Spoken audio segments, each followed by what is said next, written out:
Bonsoir et bienvenue dans ce nouveau bulletin de l'Almanach des Faits Célestes, l'actualité astronomique pour la période du 10 au 18 mars 2022, la deuxième phase de la troisième lune d'hiver, nord, été, sud.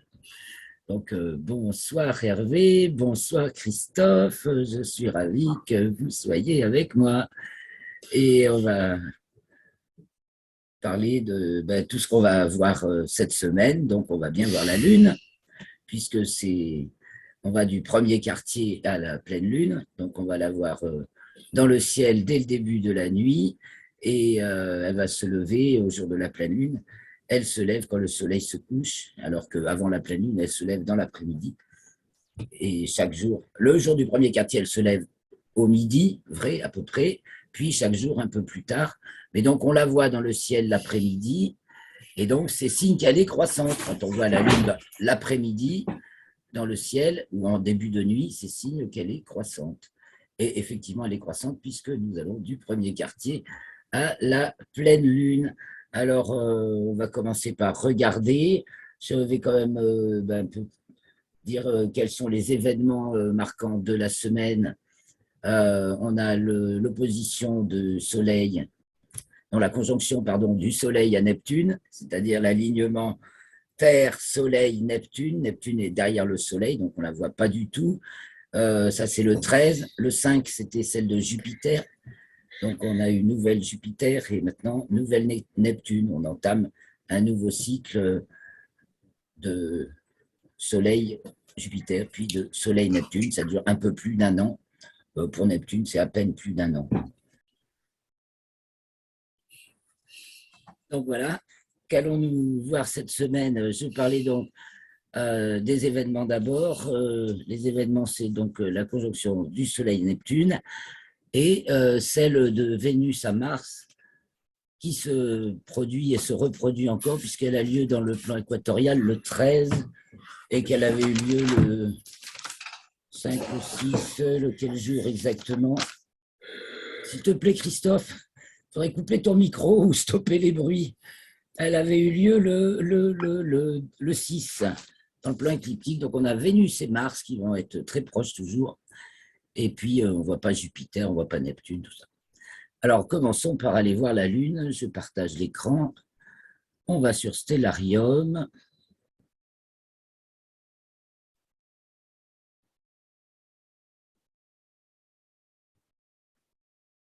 Voilà. Stellarium, le 10 au soir, donc, puisque le premier quartier, c'est le 10, donc jeudi 10.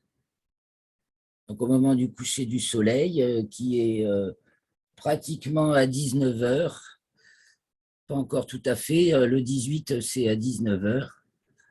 On passera d'ailleurs à l'heure d'été le 27 mars. Et donc, quand le soleil se couche, donc il va se coucher pratiquement à l'ouest, hein, puisque le jour de l'équinoxe, il va se coucher pile à l'ouest, donc il se couche un petit peu encore du côté du sud, mais chaque jour un peu moins. Et puis, bon, on va attendre une petite heure de crépuscule. Et voilà, donc le soleil, il est actuellement devant la constellation, il arrive le 18, non le 12, il arrive devant la constellation des poissons, justement, le soleil. Vous voyez, après le soleil, on a les poissons qui finissent de se coucher, le bélier, toujours avec Uranus, mais de plus en plus, quand même de plus en plus, qui se couche de plus en plus tôt, Uranus, donc profitez éventuellement de cette semaine, mais avec la Lune, c'est pas top, hein, le ciel n'est pas très sombre. On peut quand même repérer Uranus aux jumelles encore, toujours repérer les deux étoiles du bélier, et puis Amal et Menkar. Alors Amal du bélier, la plus brillante là, et puis Menkar de la baleine, ça se voit assez bien au-dessus, il y a les Pléiades, et Uranus est pratiquement au milieu, entre les deux, toujours proche de l'étoile 29 du bélier, qui est de magnitude à peu près semblable. Et donc, comme la semaine dernière, on va faire vite fait le déplacement d'Uranus par rapport à l'étoile, parce que ça, c'est une petite observation qu'on peut s'amuser à faire aux jumelles, des bonnes jumelles. Hein. Mais bon, c'est des magnitudes 6, donc c'est la limite de visibilité à l'œil nu. Aux jumelles, ça se voit bien. Alors, le 10, le 11, le 12, le 13, le 14, le 15, le 16, le 17, le 18. Elle se retrouve près d'une étoile de magnitude 7, un peu moins brillante. Et vous voyez quand même, hein, c'est Uranus. Alors, c'est une planète, donc on voit bien que c'est une planète parce que par rapport aux étoiles, elle se déplace. Il faut zoomer un petit peu, mais ça peut se remarquer. C'est donc la seule planète dans le ciel du soir, puisque c'est autour de Neptune d'être conjointe au Soleil, donc elle est avec le Soleil. Donc au cours de la nuit, faisons d'abord un peu le tour de ce qu'on voit dans le ciel du soir. Donc on aura la Lune qui est présente, hein, puisqu'en début de nuit, elle doit être pas loin de sa culmination. Bien, je suis au 18 là, je reviens au 10, hein. On va revenir au 10. Voilà. Donc, on a notre Lune, évidemment, en début de nuit, qui se promène. Donc, elle est maintenant conjointe à Elnat pour le premier quartier, Elnat du cocher, enfin du taureau, en fait, qui fait la liaison entre le cocher et le taureau. Ensuite, elle va être conjointe à Pollux. Alors, on va suivre la Lune, bien sûr. Le 11, la voilà. Elle est au pied des Gémeaux, au pied de Castor. Le 12, elle est près de Pollux, l'étoile la plus brillante des Gémeaux, bêta Gémeaux. Le 13, elle s'approche de la constellation du Cancer. Elle va être conjointe à l'amas de la Crèche. Voilà.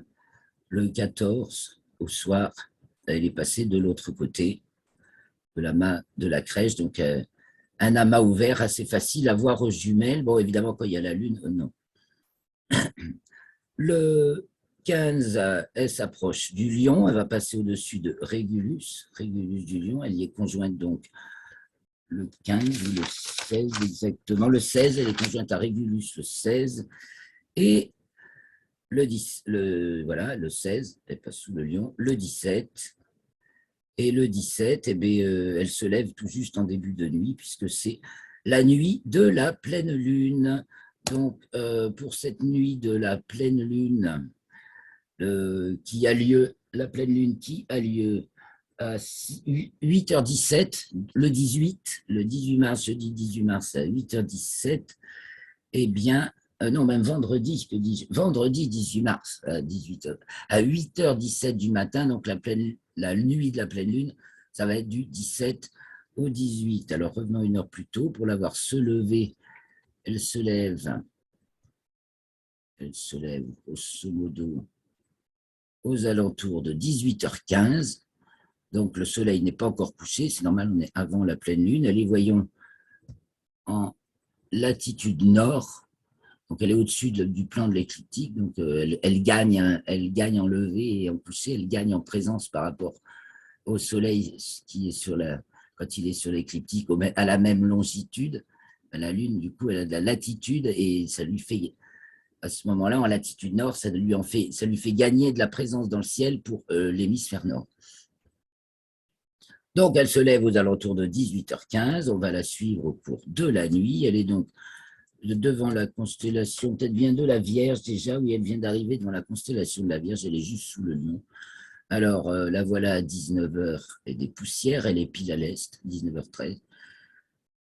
Et donc, le 20h, j'enlève l'écliptique. Hein. Vous voyez donc, elle est en latitude nord.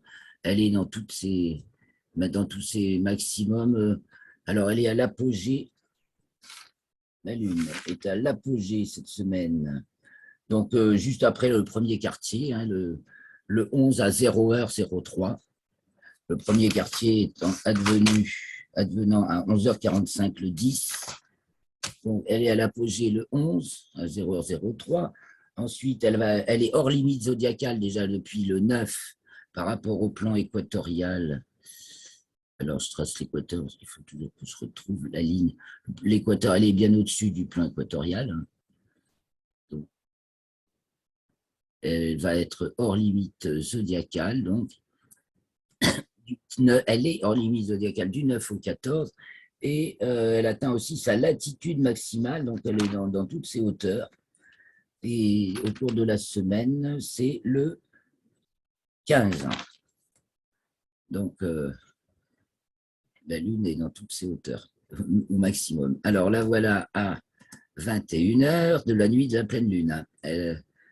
Et devant la première étoile de la Vierge, là, une petite étoile, 22 heures, 23 heures. Bon, on va marquer le méridien, tiens, on va voir quand c'est qu'elle culmine. Minuit, enfin 0 heure, et 1 heure. Donc elle culmine entre minuit et 1 heure. Et elle a une hauteur de 51 degrés, donc devant la constellation de la Vierge. Et elle va donc se coucher, elle traverse toute la nuit, bien sûr, comme une bonne pleine lune, et elle va se coucher aux alentours de, il fait déjà jour, aux alentours de 7h22, le soleil se levant vers 7h hein, maintenant. Le soleil se lève aux alentours de 7h et se couche presque à 19h, donc selon un peu la latitude, la longitude, ça peut changer, mais voilà, donc notre lune d'un bout à l'autre de la nuit, donc évidemment, on ne va pas voir énormément de choses en plus, mais enfin quand même, alors, je reviens un petit peu en arrière, et on va aller regarder le ciel. Là, c'est le ciel de fin de nuit. On va se mettre en début de nuit et on va regarder les constellations qui apparaissent au fur et à mesure de la nuit. D'abord, donc, en début de nuit, on a dit que se couchaient les poissons. Ça y est, ça s'est fait, les voilà. Les poissons, Andromède, le taureau au-dessus, voilà tout ce qu'on trouve à l'ouest. Et on trouve, je tourne un peu vers le sud, donc sud-ouest, on trouve Orion, et voilà notre grand Sirius qui vient juste de passer au méridien. Donc nos grandes figures de l'hiver, les étoiles les plus brillantes, qui sont maintenant en train de passer à l'ouest et d'aller se coucher. Elles vont, au cours du printemps, elles disparaissent complètement du ciel et on ne les voit plus. Il faut attendre la fin de l'été pour les voir se relever en fin de nuit. Enfin, je parle surtout de Orion, Sirius. Il faut attendre la fin de l'été, la fin de nuit en été pour les revoir apparaître. Donc, on en profite, on se rince l'œil en début de nuit parce que c'est quand même ces très belles étoiles, les plus belles, les plus brillantes étoiles du ciel. Voilà, donc voilà ce qui culmine en début de nuit. Tournons-nous encore un peu plus, allons voir un peu du côté du nord. Bon, on va revenir à l'est après pour voir successivement ce qui se lève. Donc, à l'est, vous voyez, on a le lion. Et au nord, en début de nuit, eh bien, je réduis un peu. Donc, le dragon attaque sa remontée. La grande ours est déjà assez haut à droite. Donc, quand on regarde vers le nord, elle monte, elle monte. Capella est encore plus haut à gauche. Elle est déjà passée, elle passe presque au zénith, elle, mais ça ne se voit plus, là, c'est dans le jour. Et voilà, et à gauche, on voit aussi Cassiopée qui descend. On voit donc à côté d'Andromède. Alors, je reviens vers l'est. On va faire on va avancer au cours de la nuit, sans suivre la lune. On va regarder les constellations qui se lèvent. Donc, là, ça, c'est donc la nuit de la pleine lune. La lune est sous le lion. Elle est devant la constellation de la Vierge, à 20h22. 1 heure plus tard, donc on voit apparaître Arcturus du Bouvier, dans le prolongement de l'arc formé par la queue de l'ours. 1 heure plus tard, Arcturus s'élève, la Vierge s'élève. Ici, on a Spica, donc de la Vierge, dans le prolongement également. 23 heures, apparaît Hercule et apparaît Vega de la Lyre. De plus en plus tôt, puisque chaque jour, les étoiles se lèvent, culminent et se couchent 4 minutes plus tôt que la veille. Ensuite apparaît la constellation de la Balance, péniblement, après la Vierge, au sud-est. Elle prend tout ce qui, plus ça se lève vers le sud, plus ça met de temps à se lever. C'est ce qu'on appelle les ascensions longues par rapport aux ascensions courtes. Donc, en fait, tout ce qui correspond au signe, enfin, je passe 1 heure, au signe de Cancer à Sagittaire, mais qui se trouve décalé par les constellations de Gémeaux à Scorpion, à peu près, ou au Fucus. Ça ça prend du retard puisque ça se lève du côté du sud, plus au sud, et donc ça met de plus en plus de temps à se lever après la constellation précédente. Et pour ce qui est quand c'est au contraire du côté du nord, c'est ce qu'on appelle les signes de longue ascension. Et donc, on va voir les constellations correspondantes. Actuellement, à notre époque, il y a 30 degrés à peu près de décalage entre le signe et la constellation. Donc, on dit que les signes précèdent les constellations. Et donc, quand c'est celle du Nord, eh bien, au contraire, elle se lève de plus en plus rapidement, parce que elles apparaissent plus vite et restent plus longtemps dans le ciel, pour nous de l'hémisphère Nord. Donc, il est 1h22 du matin, Vega est levé, on voit Hercule, voilà. Ophiuchus est en train de se lever, on voit pointer le Scorpion. 2h22, voilà l'aigle qui apparaît, Vega, Deneb et à 3h, et Altaïr, 3h22, Altaïr est apparu.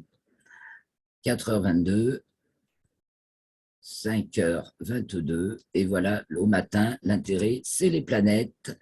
Vénus qui se lève vers 5h et Mars vers 5h20, hein, très précisément 5h11 pour Mars le 18 et 4h59 pour Vénus.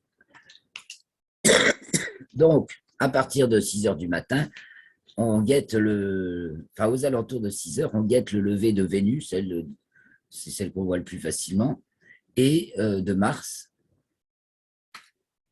qui se trouve, vous voyez, devant la constellation du Capricorne, ça c'est la tête du Capricorne, Dabi et Algédi, et les deux étoiles font la tête du Capricorne, donc on va avancer minute par minute, maintenant.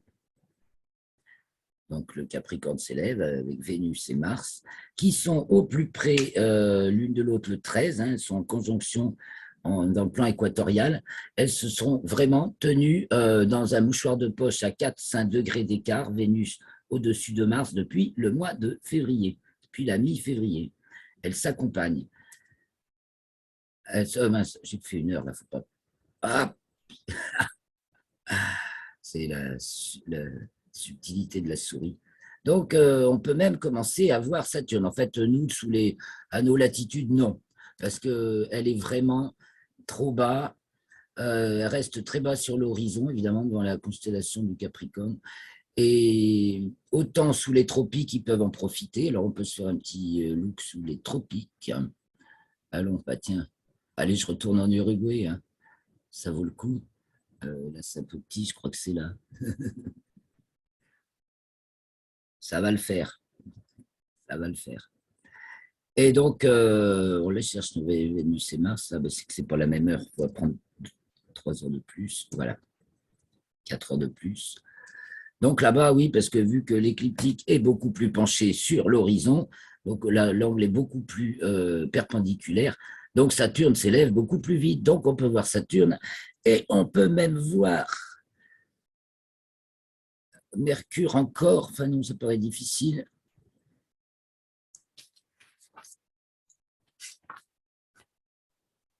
Jupiter et Mercure, ça paraît difficile, mais voyons. Voilà Mercure, vous voyez, sous les tropiques, ils peuvent voir Mercure et Jupiter qui est pas loin parce qu'elles vont être conjointes aussi.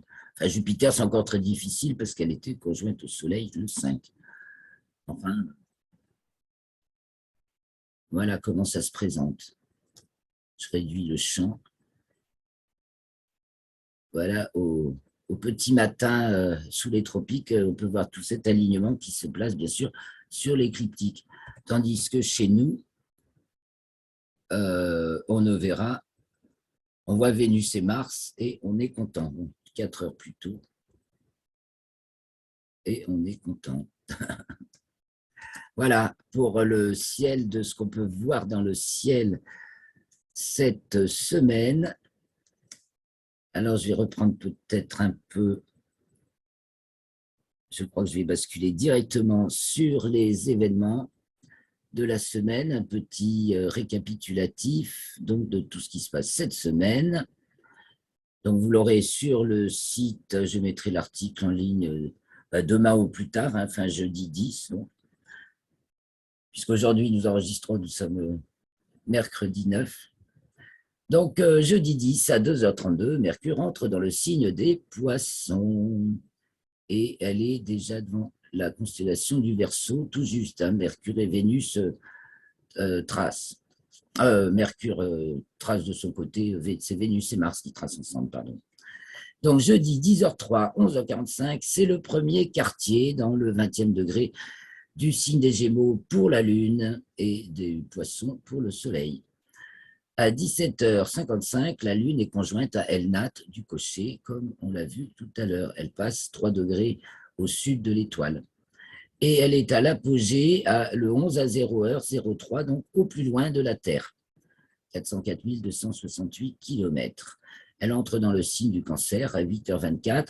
Elle atteint sa déclinaison maximale le 12 à 1h14, donc hors limite zodiacale, c'est-à-dire au-delà de la déclinaison maximale qu'atteint le Soleil au solstice, donc à 26 degrés, pour 23 degrés 26 minutes, le maximum du Soleil. Donc, on l'a dit, hors limite zodiacale, nord. Ce jour, samedi 12, le Soleil arrive devant la constellation des Poissons, devant laquelle il reste jusqu'au 19 avril, et il est au 22e degré du signe des Poissons. Il entrera dans le signe du Bélier, donc le 20 mars pour l'équinoxe. Et samedi 12, 15h11, tiens, je crois que c'était le 13. Non, c'est le 12. Je vérifie. Oui, c'est bien le 12. Vénus conjoint Mars dans le plan équatorial. Donc, Mars se trouve à ce moment-là 4 degrés au sud de Vénus. Donc, on voit ça le matin, à partir de 5h30, entre 5h30 et 6h. Et donc, elles sont devant la constellation du Capricorne maintenant. Et comme ce n'est pas la même chose le plan équatorial que le plan écliptique, Vénus a déjà pris un petit degré d'avance sur Mars. Elle est dans le 6e degré du signe du Verseau et Mars dans le 5e. Toujours le samedi 12 à 18h06, Vénus en héliocentrique, elle entre dans le signe du Scorpion jusqu'au 31 mars. Nous arrivons à dimanche 13 et à 6h42, la Lune est conjointe à Pollux, donc Bêta des Gémeaux, qui marque le 24e degré du signe de Cancer à notre époque. Et elle entre ensuite dans le signe du Lion, dimanche 13 à 20h13. Elle est donc devant la constellation du Cancer à ce moment-là. Pollux, c'est l'étoile Bêta des Gémeaux, je l'ai dit. Dimanche 13, c'est le jour où le Soleil est conjoint à Neptune, donc en héliocentrique, la Terre est opposée à Neptune. Ça se passe dans le 23. Alors, le Soleil est dans le 23e degré du signe des Poissons, et donc en héliocentrique, la Terre est à l'opposé, le 23e degré du signe de la Vierge. Neptune, toujours Poisson. C'est le lundi 14 à 8h11 que la Lune rentre dans les limites zodiacales, et c'est aussi le jour où Neptune est à l'apogée, puisque c'est l'alignement Terre, Soleil, Neptune. Neptune est inévitablement au plus loin de la Terre à ce moment-là, donc à peu près au même moment que la conjonction au Soleil, jamais exactement, enfin. Et donc, au plus loin de la Terre, chaque conjonction, elle se trouve à un moment donné au plus loin de la Terre. C'est la Terre qui fait le gros du mouvement, bien sûr, dans cette histoire, puisque la Terre fait un tour quand Neptune en fait 164. La Terre fait 164 tours le temps que Neptune en fasse un. Lundi 14 aussi, la Lune est conjointe à l'amas de la Crèche. Bon, on ne verra pas grand-chose, puisque la veille, elle est le 13 au soir, on la voit, elle est à droite de l'amas, et le 14 au soir, elle est à gauche.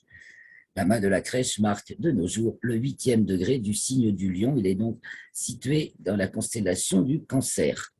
Mardi 15 mars, c'est Mercure qui, en héliocentrique, entre dans le signe du Verseau jusqu'au 24 mars. Le mardi 15, toujours, la Lune atteint sa latitude maximale, donc c'est par rapport au plan de l'écliptique, elle est au-dessus de 5 degrés, ce maximum, qu'on appelle les ailes du dragon. Donc, ils sont au carré des nœuds. C'est au carré des nœuds. On a le nœud ascendant, les ailes du dragon, 90 degrés, le nœud descendant et le ventre du dragon, quand elle est à sa latitude minimale, donc latitude sud.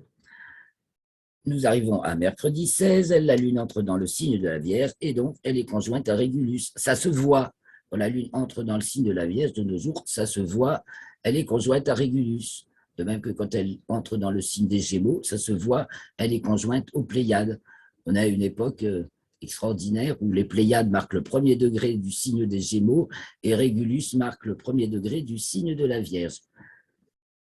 Et puis, c'est la pleine lune, le 17, pas d'événement particulier. Le 18, c'est la pleine lune à 8h17, donc la nuit de la pleine lune, du 17 au 18, puisqu'elle se couche à peu près à l'heure de la pleine lune.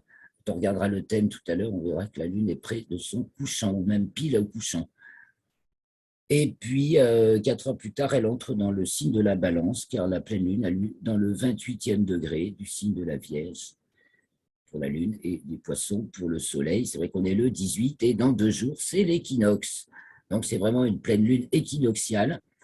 C'est d'ailleurs la pleine lune, la pleine lune de Mars, on l'appelle la pleine lune des vers, les vers qui ressortent du sol, qui profitent du dégel et qui remontent et qu'on voit partout. Le sol travaille. Voilà. Donc, on a fait le tour, on a vu les planètes qu'on pouvait observer. On a Jupiter donc qui sort du champ du coronagraphe Lascaux C3 le 16. Le 16. Il y a toujours la carte ici des positions héliocentriques, on y reviendra avec les commentaires astrologiques. Alors, il y a bien des comètes, mais les comètes, c'est quand même des magnitudes 9 à 11, pour les plus brillantes, donc il faut être bien équipé. Mais on trouve souvent de très belles photos de ces comètes en ce moment. Et donc, je vais partager pour finir avec vous un petit article qui est là sur spaceweather.com à propos des taches solaires, du cycle solaire. Voilà une extraordinaire photo prise par un Indien qui s'appelle Mukherjee, j'ai mis son nom, hein. Et donc, il a photographié le Soleil tous les jours de l'année 2021 et il a fait cette composition et on observe la répartition des tâches au cours de l'année. Et donc, on constate qu'il y a plus de tâches au sud qu'au nord. Et il y en a plus et c'est plus étalé. Et alors, du coup, il y a tout un article que j'ai traduit qui sera dans l'article que je publie où on explique justement que selon les cycles, il n'y a pas autant de tâches au nord qu'au sud. Certains cycles ont plus de tâches au sud, d'autres cycles ont plus de tâches au nord, sachant qu'en principe, dans un cycle solaire, au début du cycle, les tâches apparaissent proches de l'équateur et elles montent vers les hautes latitudes au fur et à mesure du cycle. Alors, en fait, sur ce graphique, ça montre les années où c'était en excès de nord et en rouge, et les années où c'était en excès de sud, excès de nord en vert par rapport au sud et excès de sud en rouge par rapport au nord. Donc, on voit il y a des tendances. Et les derniers, en 1960, il y avait un gros excès de nord et les derniers cycles ont plutôt un excès de sud. Voilà, donc vous retrouverez cet article. Je reviens vers nous. Il nous reste encore un peu de temps. Si vous avez des questions ou si vous dites, tiens, elle a oublié quelque chose.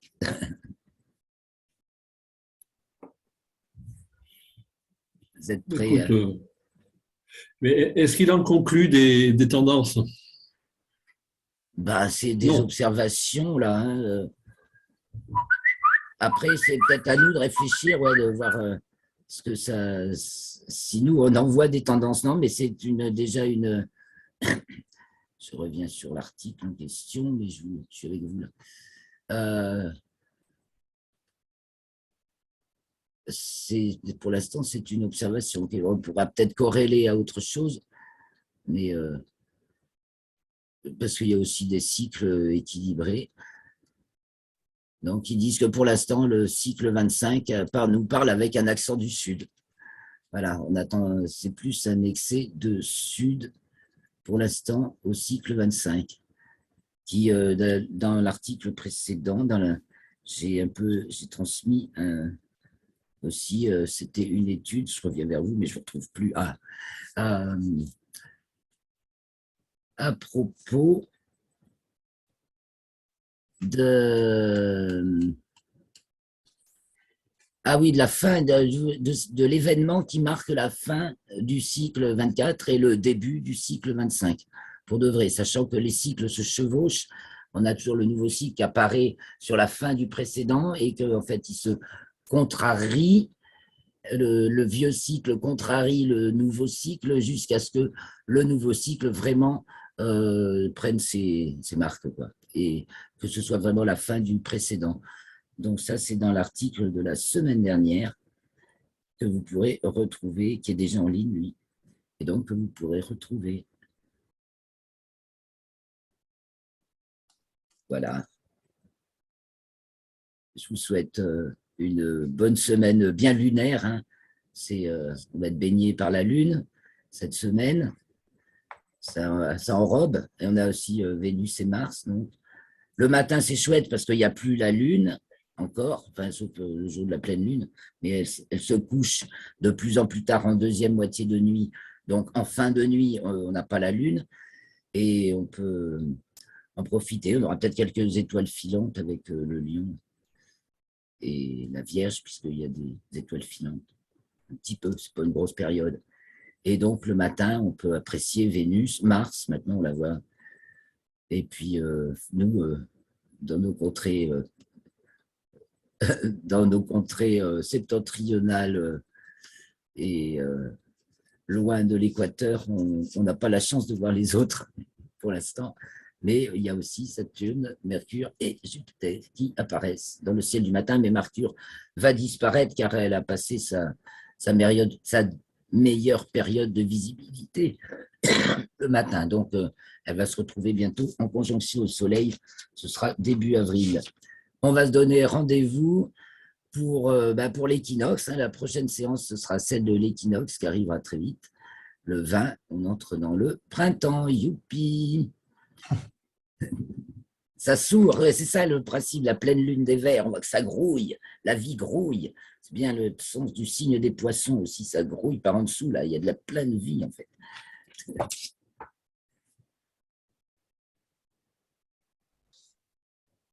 Eh bien, merci beaucoup à tous les deux. Alors, Merci.